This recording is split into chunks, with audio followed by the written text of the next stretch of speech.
3 دفعہ استغفار، 1 دفعہ درود شریف پڑھ کے اپنی دلوں کی طرف متوجہ ہو کے بات کو سنیں۔ استغفر اللہ تعالی ربی۔ ساتھی قریب قریب ہو جائیں، پیچھے جگہ نہیں ہے، جو پیچھے والے ساتھی ہیں اگر جگہ نہیں ہے تو اوپر چلے جائیں۔ استغفر اللہ تعالی ربی۔ دیگردش برا شہید برا کسان نگل لی برش سے برا فل لے۔ استغفر اللہ اللهم صل على سيدنا محمد عبدك ونبيك وحبيبك۔ اللہ اکبر کبیرا والحمد للہ کثیرا وسبحان اللہ بکرۃ واصیلا۔ سبحان الابدی الابد، سبحان الواحد الاحد، سبحان الفرد الصمد، سبحان رافع السماء بغیر عمد، سبحان من بسط الارض على ماء جمد، سبحان من خلق الخلق فاحصاهم عدد، سبحان من قسم الرزق ولم ينس احد، سبحان الذي لم يتخذ صاحبة ولا ولد، سبحان الذي لم يلد ولم يولد ولم يكن له كفوا احد، سبحانك لا علم لنا الا ما علمتنا انك انت العليم الحكيم۔ رب اشرح لي صدري ويسر لي امري واحلل عقدة من لساني يفقهوا قولي۔ رب زدني علما وارزقني فهما، رب زدني علما وارزقني فهما، رب زدني علما وارزقني فهما۔ اما بعد فاعوذ بالله من الشيطان الرجيم، بسم الله الرحمن الرحيم۔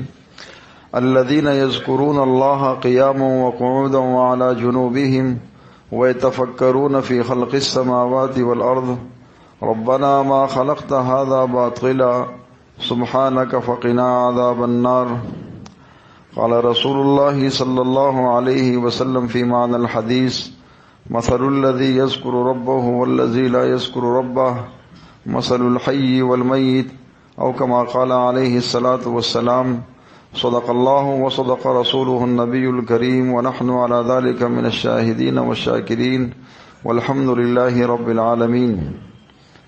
میرے محترم دوستوں اور بھائیوں، اللہ تبارک و تعالی نے انسان کو اس دنیا میں ایک مقصد کے لیے بھیجا ہے، وہ مقصد اللہ کی یاد اور بندگی ہے۔ اب جو بھی انسان اس دنیا میں رہتے ہوئے اپنے اس مقصد کے اوپر چلتا ہے، یعنی اللہ تبارک و تعالی کے احکامات کی تعمیل کرتا ہے اور حضور صلی اللہ علیہ وسلم کی سیرت اور حضور صلی اللہ علیہ وسلم کی صورت کو اختیار کرتا ہے، اللہ تبارک و تعالی ایسے انسان کو کامیاب فرماتے ہیں۔ کامیابی جس چیز سے ملتی ہے اس کو ایمان اور تقوی کہتے ہیں۔ ایمان کی ترقی تقوی سے ہوتی ہے اور تقوی حاصل ہوتا ہے اللہ والوں کی صحبت سے۔ یہاں ماشاءاللہ جتنے بھی لوگ آتے ہیں ان سب کا تعلق مدارس سے ہے، مساجد سے ہے، اور زیادہ کا تعلق مساجد اور مدارس اور دینی طبقے سے ہے۔ تو یہاں پر ہم لوگ تو سارے دن قال اللہ اور قال رسول پڑھتے ہیں پڑھاتے ہیں، لیکن جہاں کمی ہوتی ہے وہ اخلاص کی وجہ سے ہوتی ہے یا احسان کی وجہ سے ہوتی ہے۔ تو یہاں جو ہم آتے ہیں کہ ہمیں یہ دونوں چیزیں حاصل ہو جائے، کہ اخلاص ہمیں حاصل ہو جائے، اور جب اخلاص انسان کو نصیب ہو جاتا ہے اللہ والوں کی صحبت پہ، جب یہ اخلاص کے راستے پہ چل نکلتا ہے تو آگے اللہ تبارک و تعالی اس کو حضوری اور استحضار بھی نصیب فرما دیتے ہیں۔ پھر ہر حدیث کا نور بھی اس کو نصیب ہوتا ہے، ہر آیات کا نور بھی اس کو نصیب ہوتا ہے، ہر عبادات کا نور بھی اس کو نصیب ہوتا ہے۔ یہ اللہ والوں کی صحبت کا اثر ہے۔ ہمارے مشائخ مولانا رشید احمد گنگوہی رحمۃ اللہ علیہ بہت بڑے آدمی، بہت بڑے عالم فقیہ، فرماتے ہیں کہ ثانی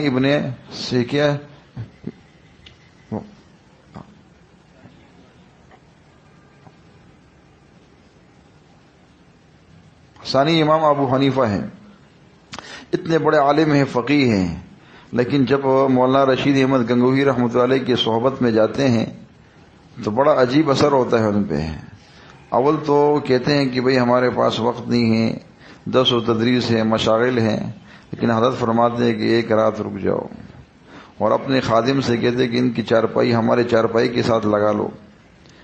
فرماتے ہیں کہ رات کو جب اٹھتے ہیں تہجد کے وقت میں دیکھتے ہیں کوئی قیام میں ہے، کوئی رکوع میں ہے، کوئی سجدے میں ہے، کوئی دعا میں ہے، کوئی ذکر میں ہے اور سارے لوگ اللہ کی عبادت میں لگے ہوئے ہیں.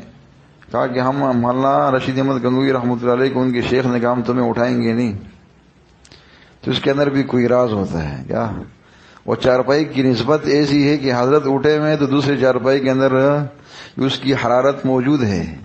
فرماتے ہیں کہ چارپائی نے اچھال دیا ہے، چارپائی نے اچھال دیا ہے. کہا کہ مجھے اپنے ضمیر نے جھنجھوڑا، میں نے اپنے ضمیر کو جھنجھوڑا کہ تو وقت کا کیا ہے، فقیہ اعظم ہے، لیکن اور لوگ سارے عبادات میں مشغول ہے اور تو چارپائی پہ پڑا ہے.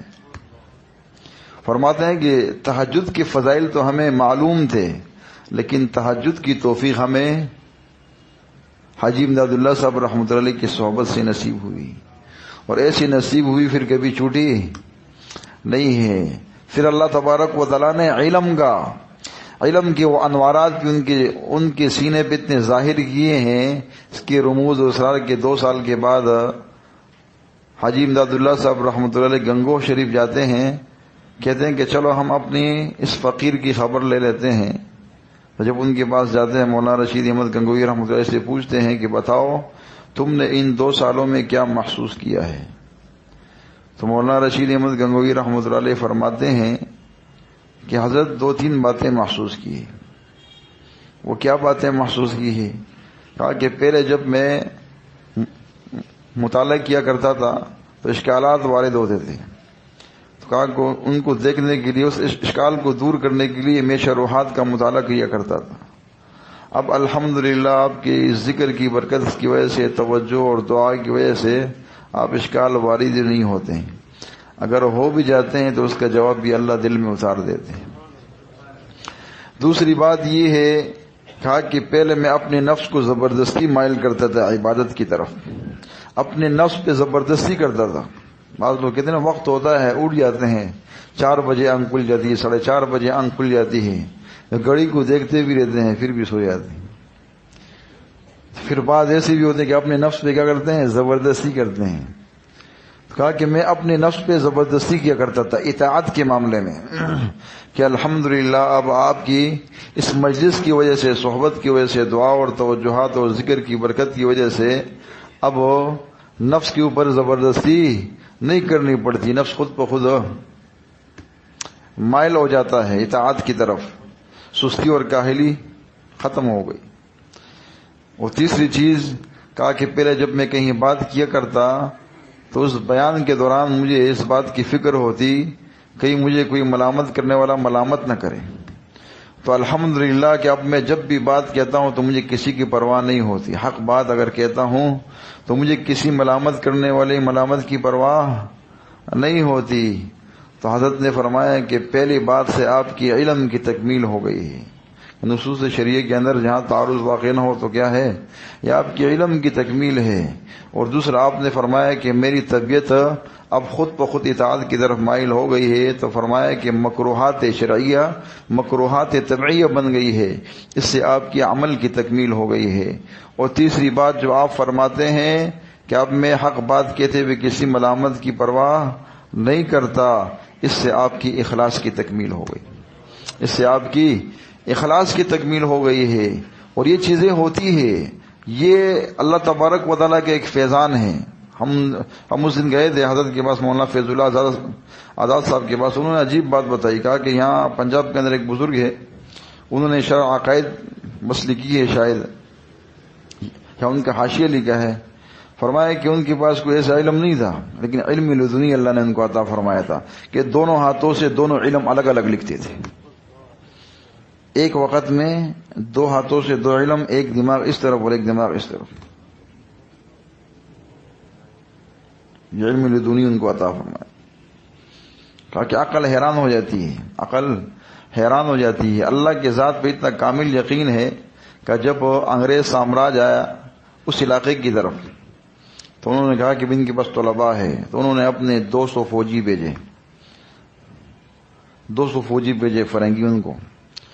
تو ان کے پاس لوگ آئے کہ حضرت یہاں تو اس نے کہ برطانیہ کا دور تھا. کہا کہ بھئی 200 فوجی آئے ہیں. تو انہوں نے کہا کوئی مسئلہ نہیں. تو آپ نے ایک تعویذ لکھا. کہا اس کو اس پانی کی جو کنواں ہے جہاں سے تم پانی بھر کے لاتے ہو نا، اس کے اندر ڈال لو. تو کہا کہ پھر ڈول کھینچو. جب ڈول کھینچنے لگے تو ہر ڈول پہ ایک ایک فوجی بار آ رہا تھا اور جدید ترین اسلحہ تھا ان کے اوپر. تو علاقے میں 200 فوجی اور 1000 فوجی نکل گئے. ان سب نے معافی مانگی، سارے چلے گئے، بھاگ گئے. پھر اب جو طلباء تھے، طلباء تو ماشاءاللہ طلباء ہوتے ہیں نا، کھانے پینے میں اثر نہیں کرتے. اب انہوں نے حضرت کو کہا کہ بھئی ہمارے لیے کھانے کا اتنا بندوبست نہیں ہوتا، یہ 1000 بندے اور آ گئے کھانے کے لیے، ان کا کیا کریں؟ یہ تو ہمارا مال بھی کھا جائیں گے. انہوں نے کہا اگر تم نہیں چاہتے ہو تو یہ تعویذ دوسرا ڈال لو اس میں اور ڈول کو واپس گھماؤ. تو سارے اندر چلے گئے واپس. تو کہیے اللہ تبارک و تعالیٰ سے ایک تعلق کیا، یہ خوف نہیں تھا. کہ یہ کون سی بڑی بات ہے؟ یہ اللہ کے ذات پہ کیا ہے؟ کامل یقین ہے کہ غیبی خزانوں سے وَلِلَّهِ جُنُودُ السَّمَاوَاتِ وَالْأَرْضِ، تو اللہ کی غیبی خزانوں سے لشکر آ رہے ہیں. تو یہ جب تعلق مضبوط ہو جاتا ہے تو پھر اللہ تبارک و تعالیٰ کی مدد وہ اپنی آنکھوں سے بھی دیکھتا ہے، دوسرے لوگ بھی دیکھتے ہیں. حضرت شیخ احمد دربندی رحمۃ اللہ علیہ ہمارے سلسلے کے بزرگ ہیں. جب تاتاریوں نے قبضہ کیا اور اعلان کیا اس شہر پہ کہ بھائی یہاں سے جتنے لوگ یہ شہر خالی کر دیں، تو شیخ احمد دربندی رحمۃ اللہ سے بھی کہا، ان کے ایک خادم اور حضرت ایک مسجد میں رہے. فرمایا شہر تو خالی کر دی، ہم مسجد تو اللہ کا گھر ہے، یہ کسی کی جاگیر تو نہیں ہے. تو جب وہ شہزادہ آیا اس نے کہا ان کو بیڑیا پہناؤ، باہر لے کے آؤ، کون ہے مسجد. جب گئے تو اندر حضرت شیخ احمد دربندی رحمۃ اللہ علیہ ان کے ایک خادم ان کو ہتھکڑی ڈال کے باہر لے کے آئے ہیں. تو اس نے کہا کہ بھائی تمہیں پتہ نہیں کل ہم نے اعلان کیا تھا کہ شہر خالی کر دو، تم نے کیوں خالی نہیں کیا؟ اس نے کہا تمہارا جو شہر تھا وہ تو ہم نے خالی کر دیا، یہ تو اللہ کا گھر ہے، یہ تو کسی کی جاگیر نہیں ہے. اس نے کہا تمہاری ہتھکڑیاں ہمارا کیا کر سکتی ہے؟ اللہ ایک ضرب لگائی، ہتھکڑیاں ٹوٹ گئی، ہتھکڑیاں ٹوٹ گئی. وہ ضرب جا کے اس کے دل پہ لگی، اس شہزادے کے دل پہ لگی. شہزادہ تو اس کے دل میں اللہ کا نام پیوست ہو گیا. اس نے کہا نہیں ان کو چھوڑ دو، یہ ادھر ہی مسجد میں رہے. پھر رات کو ملاقات کے لیے آیا کرتا تھا، اس نے کہا کہ حضرت میں اپنے اسلام کا ایمان کا اظہار کرنا چاہتا ہوں. آپ نے کہا نہ کرو. کہا کہ ایک وقت آئے گا کہ یہ حکومت تمہیں نصیب ہوگی، یہ حکومت تمہیں ملے گی. اس نے کہا مجھے، میرے آگے بہت سارے لوگ ہیں، چاچے ہیں، تائے ہیں، بہت سارے لوگ ہیں، میرا نمبر پس نہیں، تمہیں ملے گی. 30 سال اس نے انتظار کیا، اپنے ایمان کو چھپایا. 30 سال کے بعد وہ حکومت اسے ملی اور پھر اس نے وہ ان کے جو رسومات تھے سارے ختم کیے ہیں. یہ اس اللہ کی ضرب کا اثر ہے. کیا ہے؟ یہ اللہ کی ضرب کا اثر ہے. ہم کہتے ہیں اللہ اللہ کرنے سے کیا ہوتا ہے، بعض بیوقوف کہتے ہیں اللہ اللہ کرنے سے کیا ہوتا ہے. ہم کہتے ہیں تمہیں خر خر کہنے سے کیا ہوتا ہے. کسی کو خر کہو یا کسی کو کلب کہو، بادف بولیں گے، اس کے اوپر اثر ہوتا ہے کہ نہیں ہوتا ہے. گدھے کے نام سے تو تمہارا رنگ تبدیل ہو جاتا ہے، کتے کے نام سے تبدیل ہو جاتا ہے. تو اللہ کہنے سے ہمارے دل کی حالت تبدیل ہوگی کہ نہیں ہوگی؟ اللہ کے نام کے اندر ایسی تاثیر ہے کہ حضرت جنید بغدادی رحمۃ اللہ علیہ آپ کو کسی نے ایک پرندہ تحفے میں لا کے دیا تو آپ نے ان کو اپنے پاس رکھا. پھر چند وقت کے بعد اس پرندے نے کہا کہ اے جنید، تو اپنے ہم رفیقوں کے ساتھ، ہم سفروں کے ساتھ، جو آپ کے دوست ہیں ان کے ساتھ بیٹھ جاتا ہے، کھانا کھا لیتا ہے، اور مجھے تم نے اس پنجرے کے اندر قید کیا ہے. میری زندگی بے لذت ہے اور تیری زندگی بالذت ہے، تو مجھے بھی اس قید سے آزاد کر دے. حضرت جنید بغدادی رحمۃ اللہ علیہ اس پرندے کو آزاد کرتے ہیں، وہ اڑ جاتا ہے، سامنے بیٹھتے ہیں اور حضرت جنید بغدادی رحمۃ اللہ علیہ سے کہتا ہے کہ اے جنید، دیکھو میں تھوڑے سے وقت کے لیے، چند لمحوں کے لیے میں اللہ کی یاد سے غافل ہوئی اور میں شکاری کے جال کے اندر آ گئی، پس گئی، اور کئی سالوں تک میں نے اس پنجرے کے اندر قید کاٹا ہے. لیکن میں تو چند لمحوں کے لیے اللہ کی یاد سے غافل ہوئی ہوں. یہ لوگ سالوں سال جو اللہ کی یاد سے غافل ہیں، یہ برسوں اللہ کی یاد سے غافل ہیں، یہ کتنے سال جہنم کی قید کاٹیں گے. ہم نے کبھی غور کیا اس بات پہ؟ تو پرندہ اڑا، اور حضرت جنید بغدادی رحمۃ اللہ کا جب دسترخوان لگتا تو کبھی کبھی وہ پرندہ آ کے اس دسترخوان پہ بیٹھ جاتا اور کچھ نہ کچھ وہاں سے تناول کرتا، کھاتا. پھر جب حضرت جنید بغدادی رحمۃ اللہ سے اتنا مانوس تھا کہ جب حضرت جنید بغدادی رحمۃ اللہ کا انتقال ہوا تو اس پرندے کا بھی وہیں انتقال ہوا، دونوں کو ایک قبر میں رکھا. ایک پرندے کی ایک اتنی مناسبت ہے کہ اللہ کے نام سے اور اہل اللہ سے. اور آج ہم انسان ہیں، کیا ہے؟ انسان ہیں، پھر مسلمان ہیں، پھر رسول اللہ صلی اللہ علیہ وسلم کی امت میں ہیں. کہتے ہیں کہ اللہ اللہ سے کیا ہوتا ہے؟ بہت کچھ ہوتا ہے. اللہ کے نام میں بڑی تاثیر ہے، اللہ کے نام میں بڑی تاثیر ہے. حسنون رحمۃ اللہ ایک بزرگ گزرے ہیں، وہ اللہ کی یاد میں لگے رہے. ایک پرندہ ہے ان کے اس دامن کے اندر بیٹھا اور تڑپ تڑپ کے جان دے دی. تانوی رحمۃ اللہ فرماتے کہ کہتے ہیں کہ یہ کیسی محبت ہے. جو محب نام پڑا ہے سمنون محب رحمۃ اللہ علیہ، تو نام اسی لیے پڑا ہے کہ ان کی اس دامن کے اندر اور دل کے اندر ایسی تڑپ تھی کہ جو پرندہ بیٹا وہ بھی تڑپ گیا، اس کی اس توجہ کی برداشت نہ کر سکا. تو یہ اللہ کا نام کا اثر ہے. آج ہمارے دل بھی اللہ کے نام سے خالی ہے، آج ہمارے وجود بھی اللہ کے نام سے خالی ہے، آج ہمارے گھر بھی اللہ کے نام سے خالی ہے، آج ہمارے بازار بھی اللہ کے نام سے خالی ہیں. آج ہم پر یہ آفتیں آتی ہے تو ہم اس آفتوں سے زیادہ آفتوں کے مستحق ہیں. ہم ان آفتوں سے زیادہ آفتوں کے مستحق ہیں. اس لیے کہ حضرت بایزید بسطامی رحمۃ اللہ علیہ رستے میں جا رہے تھے، اوپر سے کسی خاتون نے راکھ ڈال لی. ادھر متوجہ، چھوڑو ان کو. اوپر سے کسی خاتون نے راکھ پھینک دی. راکھ سمجھتے ہو نا؟ ہیرا. راکھ ڈال لی اوپر سے. تو ان کے جو متعلقین تھے بڑے ان کو گور سے دیکھ رہے تھے.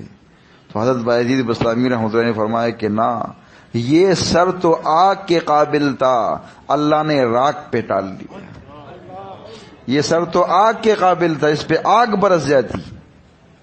آج یہ جو آفتیں آ رہی ہیں پوری دنیا میں، یہ ہماری گناہوں کی نحوست ہے، یہ ہماری نافرمانیوں کی نحوست ہے، یہ اللہ کی ناراضگی کا کیا ہے؟ علامات ہیں کہ آج ہم سے اللہ ناراض ہے.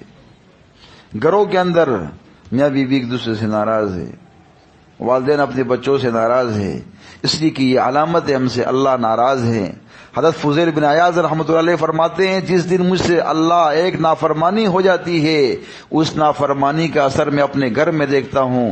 اس دن سب سے پہلے میری بیوی میری نافرمان ہوتی ہے، میرے بچے میرے نافرمان ہوتے ہیں، حتیٰ کہ میری سواری میری نافرمان ہوتی ہے. ایک نافرمانی ہو جاتی ہے، اس نافرمانی اس گناہ کا اثر فرماتے ہیں سب سے پہلے میں اپنے گھر میں دیکھتا ہوں کہ اس دن میری بیوی میری نافرمان ہوتی ہے، بچے نافرمان ہوتے ہیں، اور حتیٰ کہ میری سواری بھی میری نافرمان ہوتی ہے. آج ہم تو کہتے ہیں کہ بھئی فلاں نافرمان ہے، بیوی نافرمان ہے، بچے نافرمان ہیں. خود تو ہم یہ دیکھیں کہ ہم نے کتنی اللہ کی اطاعت کی ہے، ہم نے کتنی رسول اللہ صلی اللہ علیہ وسلم کی اتباع کی ہے، ہم کتنے ان کی اتباع میں چل رہے ہیں. جو اوروں کا شکوہ کرتے ہیں، اوروں کی شکایت کرتے ہیں، اپنے دامن میں کبھی جھانکا ہے؟ اپنے گریوان میں کبھی جھانکا ہے؟ ہم نے اپنا محاسبہ کیا ہے؟ اس لیے امام غزالی رحمۃ اللہ علیہ فرماتے ہیں جب تم صبح اٹھو تو اپنے نفس کے ساتھ معاہدہ کرو. کیا کرو؟ اپنے اس نفس کے ساتھ معاہدہ کرو، یا اللہ آج کے دن میں فرائض بھی ادا کروں گا، واجبات بھی ادا کروں گا، اور سنتیں بھی ادا کروں گا، حقوق العباد بھی ادا کروں گا، حقوق اللہ بھی ادا کروں گا. جہاں مجھ سے نافرمانی ہوگی اپنے آپ کو سزا بھی دوں گا. جہاں مجھ سے نافرمانی ہوگی اس نافرمانی کی وجہ سے اپنے آپ کو سزا بھی دوں گا. حضرت بایزید بسطامی رحمۃ اللہ علیہ کے بارے میں لکھا ہے کہ اپنے نفس کو سزا دی.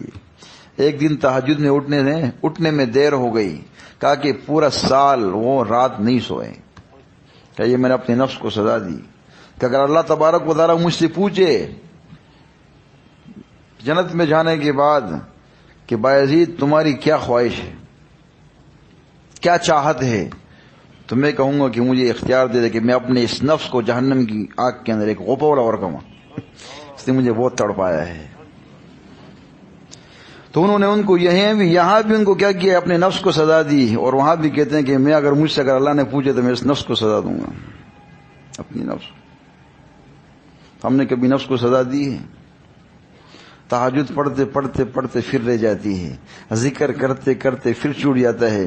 کبھی ہم نے اس پہ غور کیا کہ کل کا دن جو ہمارا بہترین گزرا، آج کا دن جو اس سے برا گزر رہا ہے، اس برے دن کے اوپر اس لیے کہ اعمال کے اعتبار سے برا ہے وہ، تو کہا کہ میں نے اپنے نفس کو سزا دی ہے کہ نہیں دی؟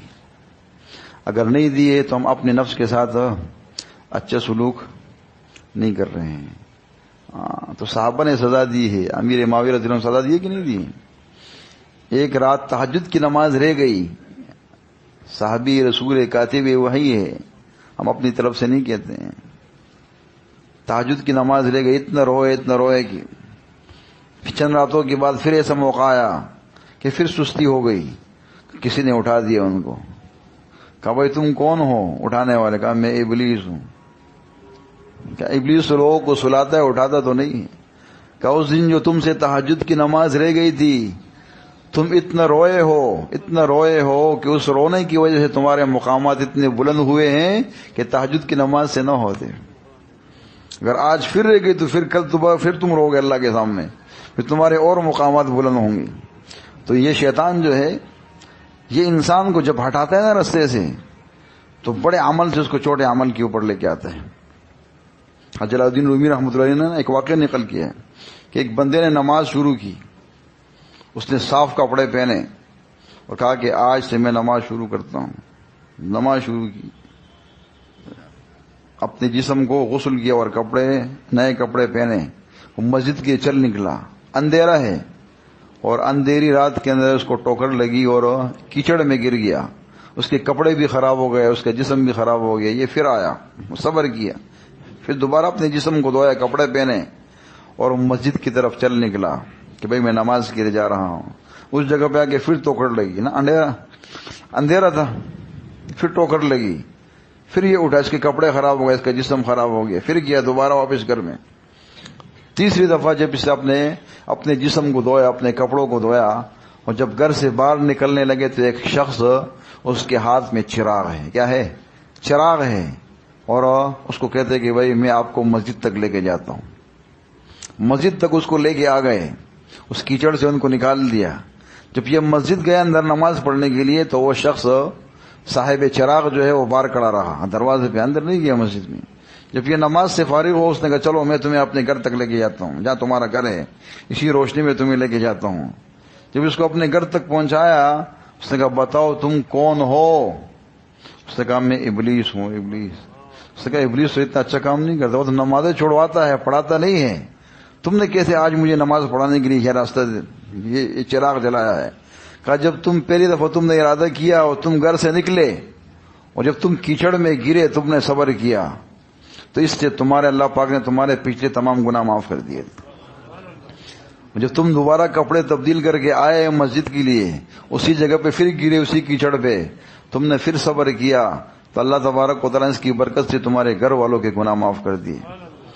اب میں تو اتنی محنت کرتا ہوں کہ تم لوگ کیا کرو، نمازیں چھوڑو، گناہ کرو، اور تمہاری 2 ٹوکر سے تمہاری پوری فیملی کے گناہ معاف ہو گئے۔ اب میں نے نہیں چاہا کہ تیسری مرتبہ تمہیں ٹوکر لگے، اس وقت اللہ کی رحمت جوش میں ہے اور تمہاری وجہ سے تمہاری بستی کی گناہ معاف کر دے۔ تو کیا خیال ہے؟ تو بسا اوقات انسان کو ٹوکر بھی لگتی ہے، تکلیف بھی آتی ہے، جب انسان نیکی کی طرف آتا ہے، ذکر کی طرف آتا ہے، نمازوں کی طرف آتا ہے، کہتے ہیں نقصان ہو گیا، پتہ نہیں کیا کہتے ہیں لوگ، کہتے ہیں نقصان ہو گیا، کاروبار میں نقصان ہو گیا، پتہ نہیں کیا ہو گیا۔ تو یہ بھی کیا ہے، اس کی وجہ سے اللہ تمہارے گناہ معاف کر رہے ہیں۔ کیا کر رہے ہیں؟ گناہ معاف کر رہے ہیں، اور یہ دیکھ رہے ہیں کہ میرا یہ بندہ اپنے اللہ کہنے میں سچا بھی ہے کہ جھوٹا ہے۔ جب ہم ایک مٹکا خریدتے ہیں، ہمارے حضرت شیخ رحمۃ اللہ کی عجیب مثال دیتے ہیں کہ جب ہم ایک مٹکا خریدتے ہیں یا ایک کپ خریدتے ہیں چائے کا، اس کو بجاتے ہیں کہ نہیں بجاتے ہیں؟ اس میں کئی نشان تو نہیں اندر چھپوا،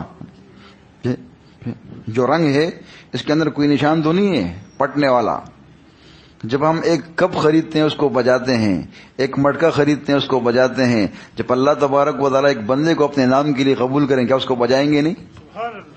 اس کو بجائیں گے نہیں؟ تو یہ بجانا قبولیت کی علامت ہے. تکالیف کا آنا یہ کیا ہے؟ قبولیت کی علامت ہے. پریشانی کا آنا یہ قبولیت کی علامت ہے. اس لیے شیخ عبد القادر جیلانی رحمۃ اللہ علیہ فرماتے ہیں کہ یہ 3 قسم کے امتحانات آتے ہیں بندے پہ، 3 قسم کی آزمائشیں آتی ہیں. اس کی کیفیتیں مختلف ہوتی ہیں، اس کی کیفیات مختلف ہوتی ہے. ایک بندے کے اوپر اللہ کی طرف سے آزمائش آتی ہے، وہ آزمائش انسان کے اپنے وجود میں ہوتی ہے، کوئی بیماری ہوتی، یا تو اگر اس کی وجود میں نہیں، ان کی اولاد کی وجود میں ہے، اس لیے کہ اولاد سے محبت اپنی ذات سے زیادہ ہوتی. پھر یا تو یہ کہ اس کے حاسدین ہوتے ہیں. کہتے ہیں اگر تکلیف، آزمائش، پریشانی، مصیبت آئے اور اس شخص کی زبان سے نافرمانی اور ناشکری کے کلمات نکلے تو فرمایا کہ ان کے گناہوں کا وبال اس پہ مسلط ہے. اس نے جو گناہ کیے ہیں اس گناہ کا اثر، اس گناہ کی سزا ان کو مل رہی ہے. وَلَنُذِيقَنَّهُم مِّنَ الْعَذَابِ الْأَدْنَىٰ دُونَ الْعَذَابِ الْأَكْبَرِ لَعَلَّهُمْ يَرْجِعُونَ. کہ دنیا میں جو تکلیف مصیبت آتی ہے یہ چھوٹی ہوتی ہے، بنسبت آنے والے جو مصیبت ہوتی ہے وہ بڑی ہوتی ہے، اس لیے کہ تم اس کی طرف، اللہ کی طرف رجوع کرو، اس بڑے عذاب سے کیا ہو، بچ جاؤ. تو فرمایا کہ یہ پہلی علامت ہے. دوسری علامت یہ کہ تکلیف، پریشانی، مصیبت، آزمائش آئے، اس تکلیف، پریشانی، مصیبت، آزمائش کے اندر اللہ تبارک و تعالیٰ صبر کی توفیق دے. اللہ کی طرف سے آئے ہیں، اللہ اس کو ہٹائیں گے. بعض کہتے ہیں نا کہ اللہ کی طرف سے ہم تو صبر ہی کر سکتے ہیں. تو کہا کہ یہ جو اس نے گناہ کیے ہیں اس صبر کی وجہ سے اللہ تبارک و تعالیٰ اس کی گناہوں کو معاف فرما دے. اس تکلیف کی وجہ سے اس کی گناہ معاف ہو رہے ہیں. پہلی صورت میں کیا ہے، یہ اس پریشانی اور اس گناہوں کی سزا اس کو مل رہی ہے، اس لیے کہ نافرمانی کی کلمات، ناشکری کے کلمات زبان سے جاری ہیں. دوسرے میں صبر کی توفیق مل رہی ہے تو ان گناہوں کی اس کی معافی ہو رہی ہے. اور تیسری جب تکلیف اور پریشانی، مصیبت، آزمائش آئے اس کے اندر، اس کے دل کے اندر جب یہ مناجات کرتا ہے نا بندہ، تکلیف پریشانی آتی ہے، اللہ کی طرف روتا ہے، اللہ کی طرف دوڑتا ہے، ہر وقت مصلی اور قرآن اور ذکر و تسبیح، استغفار، درود شریف، اللہ کی طرف رونا دھونا. اور اس رونے دھونے کے اندر ایک کیفیت ہوتی ہے، اس کیفیت کے اندر ایک لذت ہوتی ہے. اگر وہ لذت اس کو نصیب ہو جاتی ہے تو اس سے اس کے درجات بلند ہوتے ہیں، اس سے اس کے درجات بلند ہوتے ہیں. اور پھر اللہ تبارک و تعالیٰ کے دل ایسے بنا دیتے ہیں کہ غم فروغ بنا دیتے ہیں. کیا بنا دیتے ہیں؟ غم فروغ بنا دیتے. اللہ والوں کے دل غم فروغ ہوتے ہیں. جس طرح یہ گڑی واٹر پروف ہے نا، اس میں پانی نہیں جاتا، آس پاس تو پانی ہے لیکن گڑی کے اندر پانی نہیں جائے گا، اس لیے کہ اس کے آس پاس ربڑ لگا ہوا ہے. تو اسی طرح اللہ تبارک و تعالیٰ اپنے دوستوں کی دلوں کو غم فروغ بنا دیتے ہیں. بعض لوگوں کے اوپر آزمائشیں، تکلیف، پریشانیاں تو ہوتی ہے لیکن اندر نہیں آتی. الا بذکر اللہ تطمئن القلوب. تو ان کی یہ دل جو ہے یہ ذکر کی برکت کی وجہ سے یہ اطمینان کی اماجگاہ بنی ہوتی ہے، طمانینت ہوتی ہے، ان کو سکون ہوتا ہے، ان کو پریشانی نہیں ہوتی، مال کے آنے جانے سے پریشانی نہیں ہوتی، تکلیف کے آنے جانے سے پریشانی نہیں ہوتی، بلکہ یہ اللہ کی طرف متوجہ ہوتے ہیں. اور پھر ان مجالس کی بڑی برکات ہے، ان مجالس کی بڑی برکات ہے کہ ایک آدمی آتا رہے، اپنے لیے مانگتا رہے، اپنی اولاد کے لیے مانگتا رہے، وہ نا امید نہ ہو کہیں نہ آ کے ان کی وہ دعا قبول ہو جاتی ہے. حضرت حسن بصری رحمۃ اللہ علیہ ہے، ان کی مجلس میں ایک خاتون آیا کرتی تھی ان کے درس سننے کے لیے، ان کی متعلقین میں سے تھی. تو آخر وہ بیوہ تھی، انہوں نے اپنی اس بیٹی کی، نہ ایک ہی بیٹا تھا ان کی تربیت کی، اس نے دوسری شادی نہیں کی.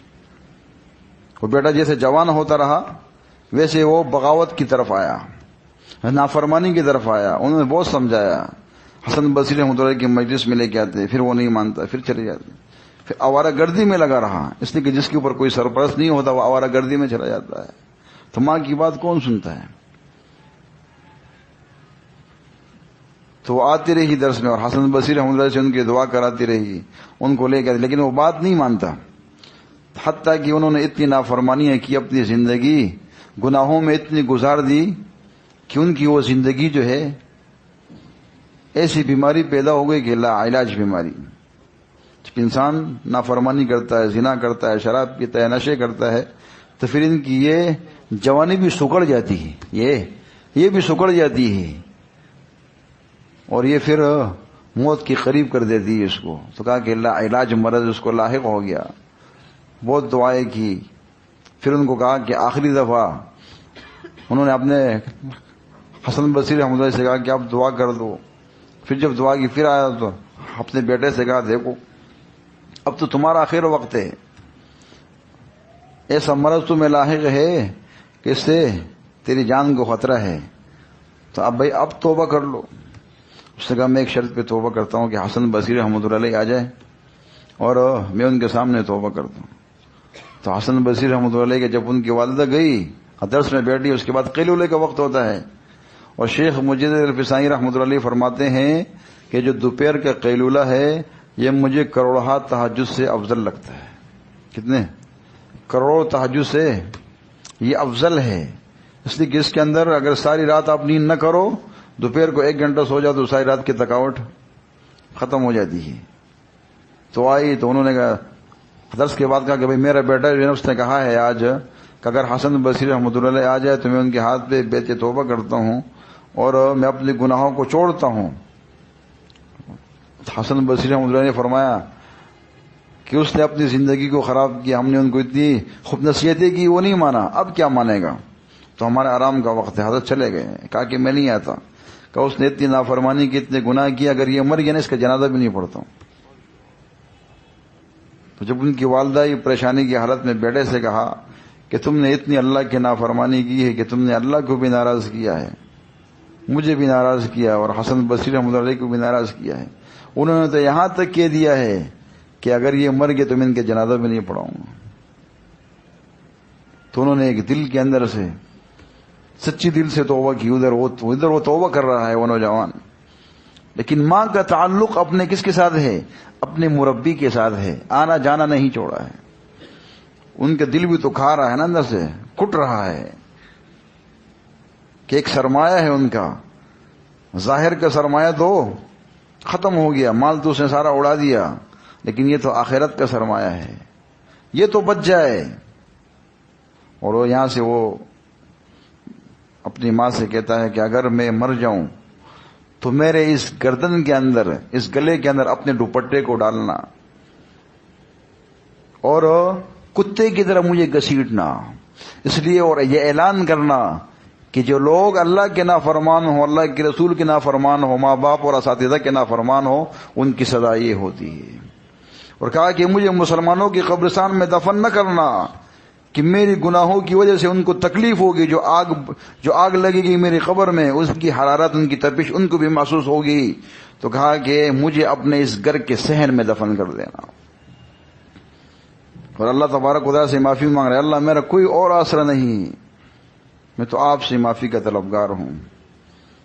اتنی بات کہی اور روح پرواز ہو گئی. جیسے روح پرواز ہوتی تھی دیر سے حسن بصری رحمۃ اللہ علیہ دروازہ بجاتے ہیں، گھر پہنچ جاتے ہیں. کہا کون؟ کہا کہ حسن بصری رحمۃ. کہا کہ میں نے خواب دیکھا، میں سو رہا تھا قیلولے کے اندر، اللہ تبارک و تعالیٰ نے فرمایا تو میرا کیسا دوست ہے کہ میرے ایک دوست کے جنازے سے انکار کرتا ہے. تو میرا کیسا دوست ہے کہ میرے ایک دوست کی جنازہ پڑھانے سے انکار کرتا ہے. حسن بصری رحمۃ اللہ علیہ. تو یہ دیکھو اللہ کی یہاں قبولیت ہے، کیا ہے؟ اپنے آپ کو قبول کراؤ. جو مستورات آئی ہے یہ دعائیں کرتے رہیں. کوئی لمحہ ایسا ہوتا ہے کہ اس لمحے کے اندر اللہ کی رحمت جوش میں آ جاتی ہے جب انسان کا وجود جواب دے جاتا ہے نافرمانی سے، اور پھر جب اس کا دل اللہ کی طرف پوٹتا ہے پھر اللہ کی رحمت جوش میں آتی ہے، پھر اللہ کی رحمت جوش میں آتی ہے. لا تقنطوا من رحمت اللہ. اللہ کی رحمت سے نا امید نہیں ہونا چاہیے کسی وقت بھی. تو اللہ تبارک و تعالی ہمیں ان باتوں کے اوپر عمل کرنے کی توفیق نصیب فرمائے.